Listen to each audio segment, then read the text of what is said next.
bahagia mengenal ajaran Buddha. Sukacita selalu bersama Dhammamu.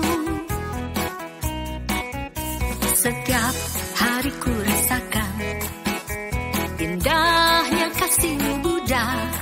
Tiada yang lebih indah selain Dhammamu.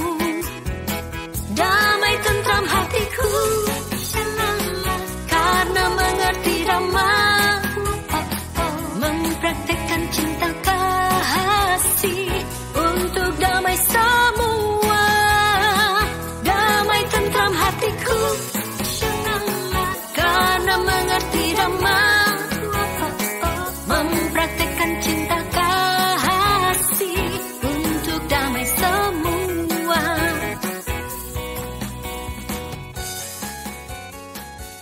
Namo tassa bhagavato arahato samma sambuddhassa. Namo tassa bhagavato arahato samma sambuddhassa.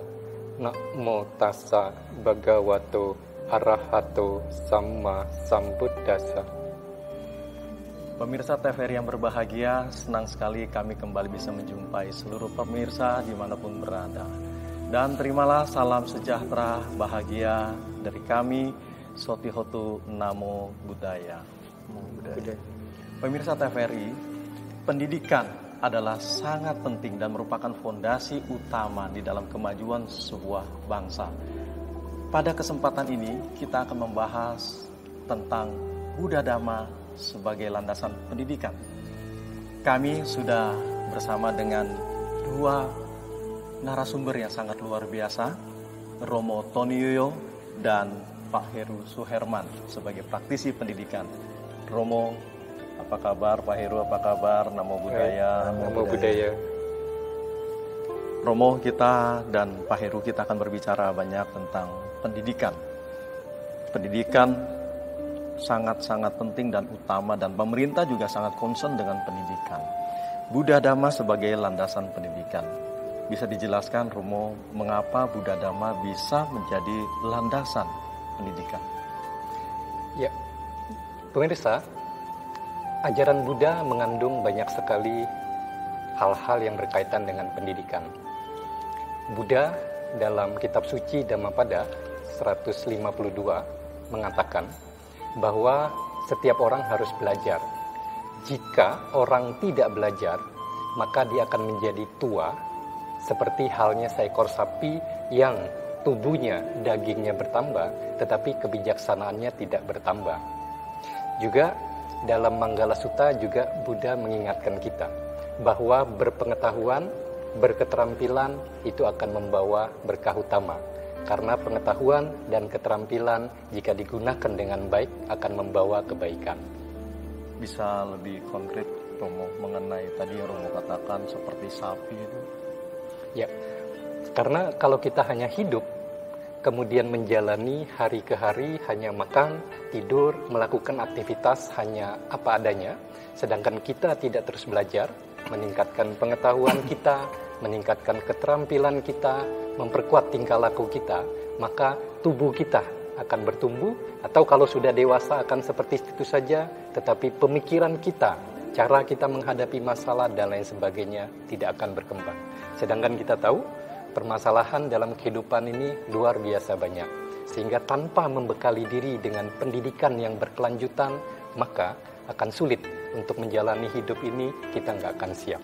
Nah, Pak Heru sendiri sebagai praktisi pendidikan melihatnya bagaimana apa yang disampaikan dari Romo? Luar biasa sekali ya pemirsa TVRI. Tadi Romo Toniyoyo sudah menyampaikan baik sekali tentang pendidikan. Kalau kita lihat pendidikan Buddha, tadi Romo juga sudah menyampaikan bahwa Buddha menyampaikan bahwa berpengetahuan, berpunya keterampilan, nyambung sedikit lagi ya, memiliki tata susila yang baik dan bertutur kata yang baik, itulah berkah utama. Jadi Buddha dari 2600 tahun yang lalu sudah menyampaikan hal tersebut. Pentingnya pendidikan. Sangat penting. Dan kalau kita melihat, kenapa tema kita menarik sekali, Buddha Dharma adalah landasan pendidikan. Pertama kali Buddha mengajar Dharma, Pak Mul, mengatakan adalah berbasis pendidikan dan sangat sistematis. Dan metode ini yang dinamakan Dhammacakkappavattana Sutta, khotbah pertama Roda Dharma. Ya. Ada 4 hal yang dikatakan oleh Buddha. Apa itu itu? sangat sistematis dan menurut kami, saya juga seorang dokter, Romo Tony juga seorang dokter. Betul. Metode ini dipakai oleh kami sampai saat ini untuk menulis sebuah penelitian ilmiah. Jadi inilah yang membuktikan bahwa ajaran Buddha Dharma ini sangat sistematis dan sebuah landasan pendidikan. Yang tadi yang disebutkan 4 poin itu. Nah, 4 itu yang seperti kita tahu. Yang pertama, Buddha mengatakan adanya masalah, adanya penderitaan. Jadi Buddha memaparkan yang pertama itu kalau kita menulis tentang metode ilmiah harus ada masalahnya dulu. Oh, harus Itu ada yang pertama. masalah. Harus ada masalah. Buddha dalam Dhammacakkappavattana Sutta mengatakan bahwa adanya dukkha. Jadi adanya masalah. Pak Heru, sebelum lanjut ke yang poin kedua, kita break sebentar Pak Heru. Siap. Baik, pemirsa TVRI yang berbahagia, kami masih membahas Buddha Dharma sebagai landasan pendidikan. Jangan kemana-mana, pemirsa TVRI, kami kembali.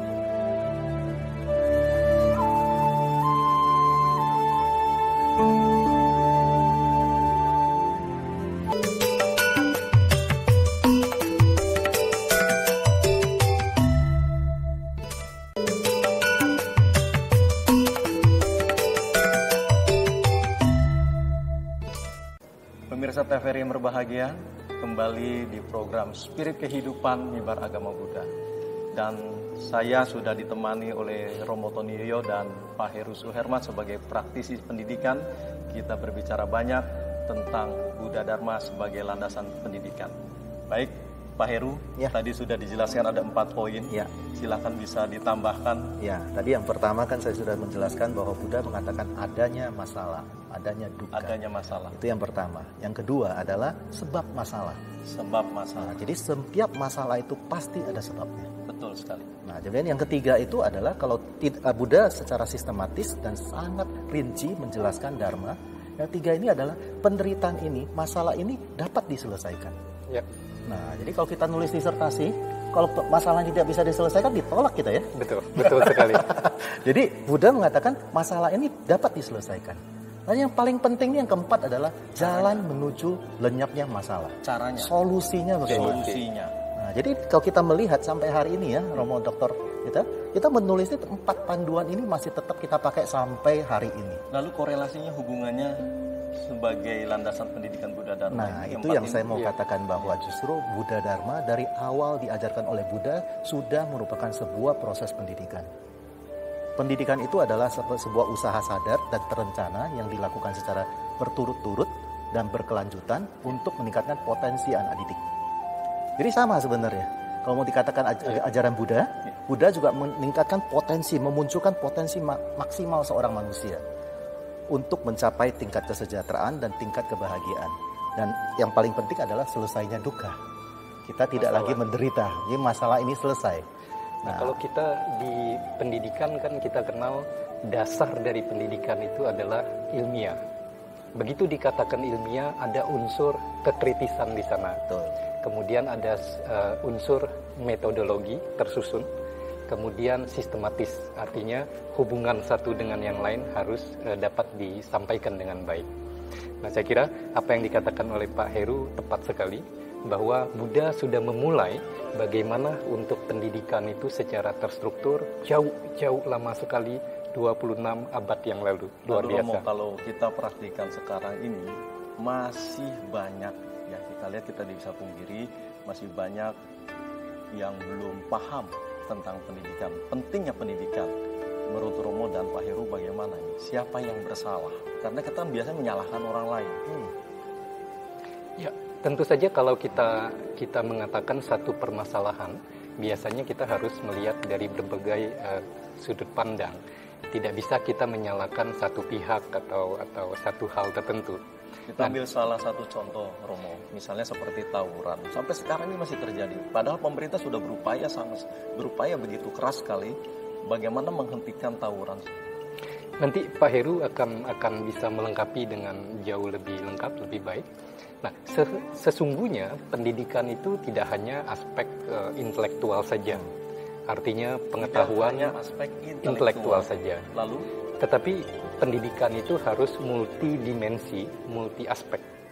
Jadi tidak hanya pendidikan intelektual, tetapi bagaimana kaitannya dengan mental, bagaimana kaitannya dengan aspek sosial, aspek emosional, aspek spiritual, dan lain sebagainya. Nah, kalau kita bicara dalam konteks pendidikan, tidak hanya pendidikan itu 100% kita serahkan ke sekolah. Karena keberadaan seorang manusia atau seorang anak di sekolah, di rumah, di lingkungan. Nah, semua faktor ini saya kira harus diperhitungkan ya. Betul sekali. Baru kita akan bisa satu pendidikan yang komprehensif atau holistik. Lalu menurut Pak Heru sendiri bagaimana Pak Heru? Iya, kalau kita melihat segala sesuatu itu, saya setuju dengan Romo Tony Yoyo ini ya. Kita tidak bisa mengatakan salahnya siapa. Saya lebih suka fokus pada solusi. Solusinya apa sih? Jadi kalau dibilang siapa yang salah, kembali lagi kita lebih baik berdiskusi bagaimana caranya. Bagaimana caranya? Seperti Romo katakan, stakeholdernya banyak sekali. Ada keluarga, ada rumah, ya, ada sekolah, ya, masih banyak lagi lingkungan masyarakat. Jadi kalau mau dibilang salahnya siapa, menurut saya mungkin semuanya salah. Gitu. Tapi mulai dari mana? Mulai dari diri kita sendiri. Justru agama Buddha, sebagai seorang siswa Buddha, kita itu harus belajar bertanggung jawab. Mulai dari situ. Mulai dari diri sendiri. Mulai dari diri sendiri. Contohnya, paling simpel aja Romo. Contohnya adalah seperti ini. Tadi Romo sudah katakan ada knowledge, ada skill, ada attitude. Sebenarnya dalam satu sistem pendidikan, mau teori siapapun, mulai dari zaman Aristoteles sampai dengan saat ini, selalu yang diasah itu adalah 3 hal tersebut kan. Baik, Pak Heru, ditahan dulu sebentar penjelasannya. Mulai dari diri sendiri. Pemirsa yang berbahagia, itulah tadi penjelasan dari Pak Heru Suherman. Tapi kita masih mau lebih lanjut lagi. Oleh karena itu jangan kemana-mana. Pemirsa TVRI, kami kembali.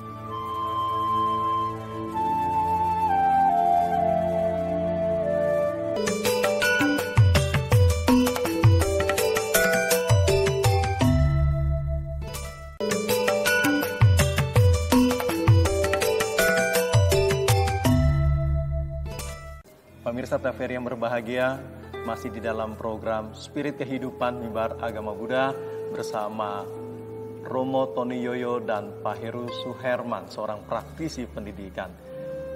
Baik, Pak Heru, kita lanjutkan. Tadi Pak Heru sudah bicara tentang diri sendiri, mulai dari diri sendiri. Jadi sebenarnya kalau kita perhatikan kembali dari zaman Buddha sampai dengan zaman Republik kita ini, di Republik kita ini kan ada tokoh pendidikan yang sangat terkenal, yaitu Ki Hajar Dewantara. Ada 3 pilar yang sangat terkenal yang sampai hari ini salah satu pilarnya itu dijadikan moto pendidikan nasional, Tut Puri Handayani. Tut Puri Handayani. Nah, Tut Puri Handayani ini jangan pernah lupa. Jadi kalau kita kembali lagi kilas dari Buddha Dharma itu seperti apa, Tut Puri Handayani kan artinya dari belakang memberikan semangat, memberikan support. Kita lihat Buddha pada zaman itu, kita membaca di suta-suta ya, banyak sekali Buddha itu Tut Puri Handayani juga selalu memberikan support. Seperti contohnya, jika ada murid-muridnya pergi berlatih dan ada masalah, silakan kembali kepada gurunya, bertanya masalahnya apa. Dan pada saat itu juga Buddha sudah menerapkan konsep pendidikan yang namanya multiple intelligence. Buddha sangat menyadari bahwa manusia memiliki banyak kecerdasan. Ada kalau Profesor Howard Gardner dari Harvard University itu menyebutkan ada 10 kecerdasan. Luar biasa. Pada saat itu Buddha sudah menyadari. Jadi ada metode yang diajarkan kepada katakanlah kepada Ananda yang sangat hebat dalam hafalan. Buddha mengajarkan dengan cara yang seperti bagaimana Ananda belajar dengan baik. Tadi, ada murid Buddha yang tidak pintar. Tadi Romo sudah menyebutkan juga tentang mental. Mental. Iya. Bagaimana? Nanti ada. Jadi sebelum saya potong dulu. Iya. Jadi tentang mental itu, oke, ini kita tutorial ini selesaikan dulu ya. Iya. Mungkin sebelum ke mental, Pak Heru ya. Buddha dikatakan pada saat melakukan proses pendidikan itu dikatakan yang hadir merasa seakan-akan Buddha berbicara langsung. Padahal Buddha berbicara di hadapan banyak orang. Tetapi masing-masing dari yang hadir merasa seakan-akan komunikasi Buddha itu ke diri dia sendiri. Dan menyelesaikan masalah dia gitu kan. Nah, tentu saja ini menggunakan konsep kecerdasan majemuk tadi.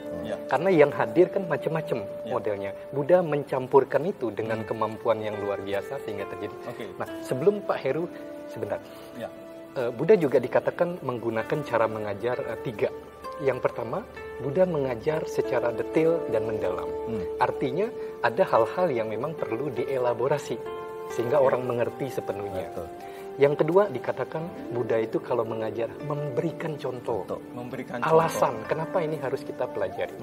Yang ketiga, dengan terampilnya Buddha mendorong yang belajar itu supaya mau mempraktekkan.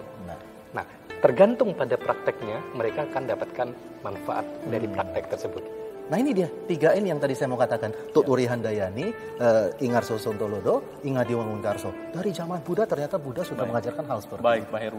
Nah, Romo sebagai perumah tangga nih, Romo juga sudah punya tentunya anak-anak. Bagaimana Romo di dalam pendidikan terhadap anak-anak nih? Orang tua juga sepertinya sangat penting. Iya, saya dalam banyak kesempatan mengatakan bahwa kalau kita survei, banyak peran di dunia ini. Salah satu peran yang paling sulit itu adalah peran sebagai orang tua. Kenapa sulit?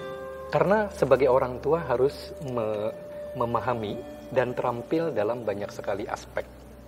Tidak hanya karena saya punya kemampuan secara ekonomi, lalu saya sekolahkan anak saya di tempat katakan yang sekolah prestisius, bagus lah ya, misalnya gitu ya. Dianggap bagus lah ya. Kemudian saya berani membayar banyak.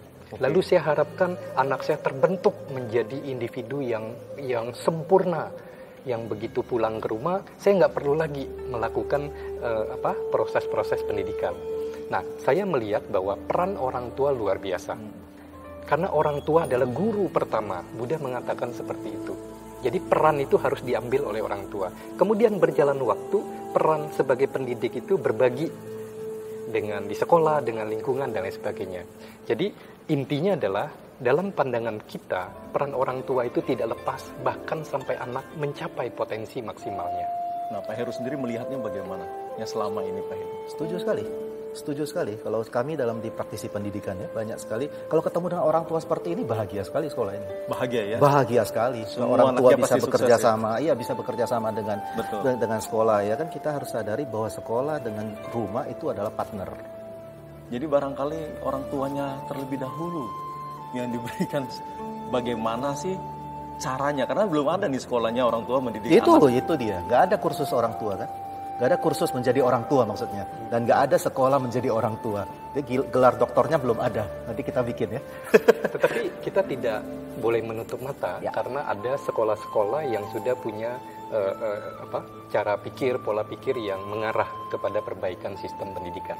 Di mana orang tua diikut sertakan, dipanggil, diajak diskusi, diberikan pelaporan kemajuan. Bahkan sekarang di sekolah-sekolah sudah ada parenting itu ya, orang tua semua kumpul seperti itu. Tapi kadang bisa salah juga orang tua kumpul. Bagaimana Pak?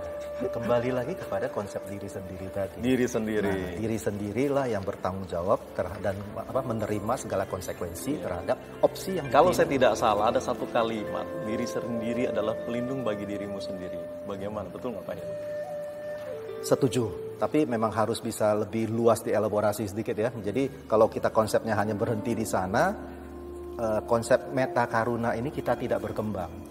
Jadi egois. Baik, terima kasih Pak Heru dan juga Romo. Pemirsa TVRI, kami kembali.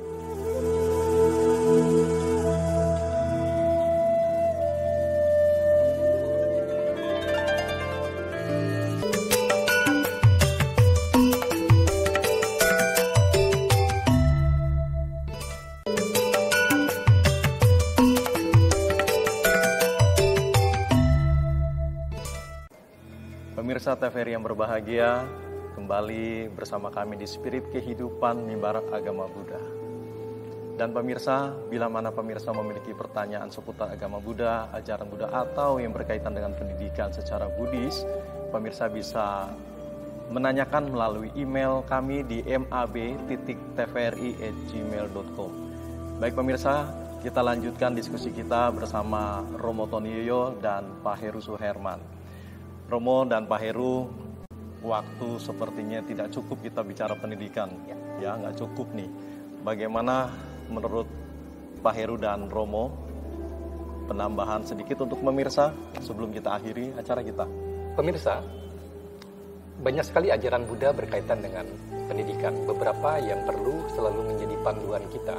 Pertama, Buddha mengatakan dalam Dhammapada 152 bahwa jangan seperti sapi yang menjadi tua hanya bertumbuh dagingnya atau fisiknya saja, tetapi seorang manusia harus terus belajar untuk meningkatkan kebijaksanaannya. Yang kedua, pemirsa, kita harus memiliki pengetahuan dan keterampilan, karena itu adalah berkah utama. Yang ketiga, peran orang tua sungguh besar sekali terhadap pendidikan anak-anaknya. Jangan pernah orang tua melepas anaknya untuk hanya mendapatkan pendidikan di sekolah saja.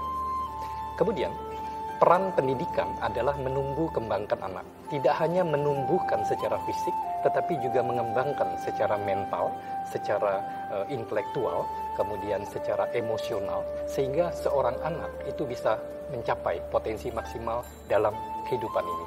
Pak Heru mau tambahkan? Ya, saya tetap Buddha Dharma sebagai landasan pendidikan. Kembali lagi Buddha mengajarkan 4 hal dari sejak pertama, yang sistematis dan terstruktur sampai dengan hari ini kita gunakan sebagai metode ilmiah. Yang pertama, Buddha mengajarkan adanya masalah, kemudian adalah sebab masalah ini dapat diselesaikan, dan akhirnya adalah solusi menyelesaikan masalah tersebut, sehingga Buddha Dharma tetap menjadi landasan pendidikan supaya kita dapat lebih bahagia dalam kehidupan ini. Pemirsa TVRI yang berbahagia, pendidikan adalah sangat-sangat penting dan merupakan fondasi di dalam kehidupan kita. Pendidikan adalah sebagai landasan kita di dalam majunya sebuah bangsa. Terima kasih Romo Tony Yoyo dan juga Pak Heru Suherman.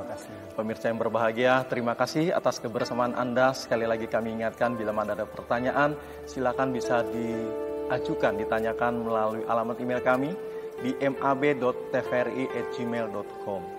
Terima kasih pemirsa atas perhatian Anda semua. Sabe sata bawantu suki tata, semoga semua makhluk hidup berbahagia. TVRI kami kembali. Sadu, sadu, sadu.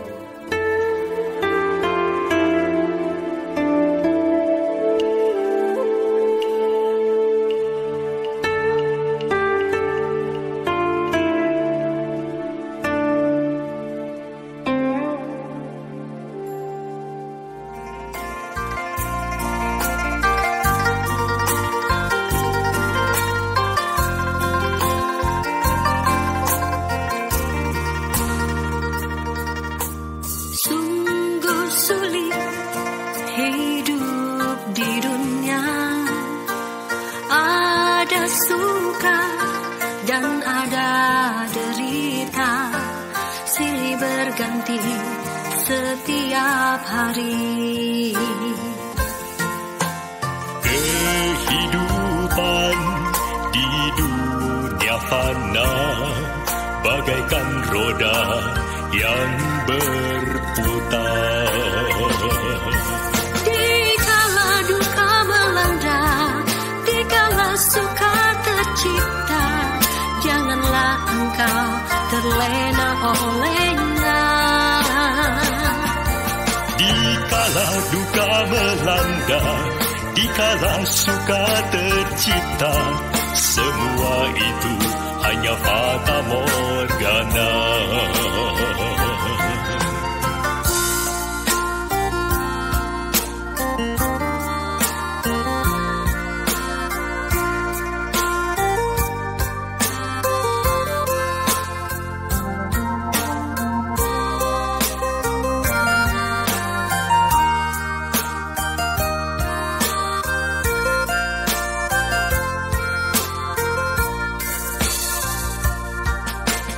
Berjuanglah mencari bahagia agar kita damai di dunia. Sadarilah fenomena dhamma. Dikala duka melanda, dikala suka tercipta, janganlah engkau terlena olehnya. Dikala duka melanda, dikala suka tercipta, semua itu hanya fata morgana.